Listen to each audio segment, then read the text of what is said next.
I think many people would say that science is so good at explaining things that in effect we only need science. And some would go further and crystallize this in the following way, that reality is limited to what science is able to uncover. And therefore there is no need, in fact there's no point in proposing there's anything else because science determines what reality is. I think there's some very significant challenges we need to make that point. Number one is historical. If we look at how that method is applied, then reality today is much bigger than it was 500 years ago. Because in effect, we now know more. The universe is bigger and more complicated than we thought. In other words, reality is changing. What we need to suggest is maybe reality is actually always the same.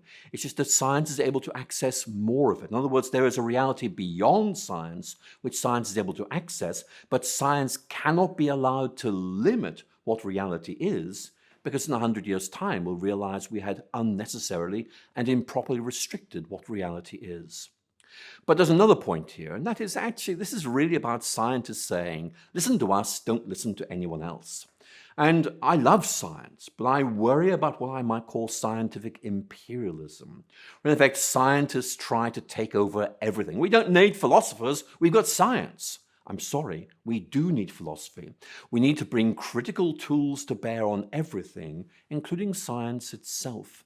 And for me, discovering the philosophy of science was incredibly important because it brought home to me the naivety of some of the things that scientists were saying. They were unaware of their own history. They were unaware of the implicit contradictions of some things they were saying. The philosophy of science, I think, is a very necessary check on the kind of immensely simplistic things that some unthinking scientists say.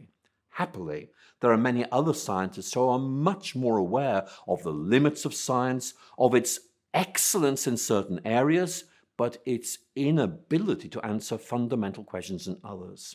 One of my scientific heroes is Sir Peter Meadows, who died back in the 80s. He was a Nobel laureate and thought long and hard about what science could do and what it couldn't do. And he said, look, when it comes to things like meaning or value, science just can't answer those questions. You distort science if you try to get to answer questions of meaning, why we're here, or value, what is good.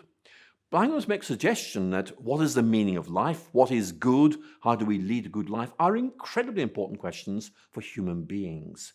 And you cannot answer those questions scientifically. If you, in effect, collapse meaning and fact, which some scientists do, I'm afraid, you can, but they are trivial, in effect, inadequate answers. To lead an authentic life, we need more than science can give. In other words, science fills in part of a big picture, but there's a lot more filling in needs to be done and has to be done from somewhere else.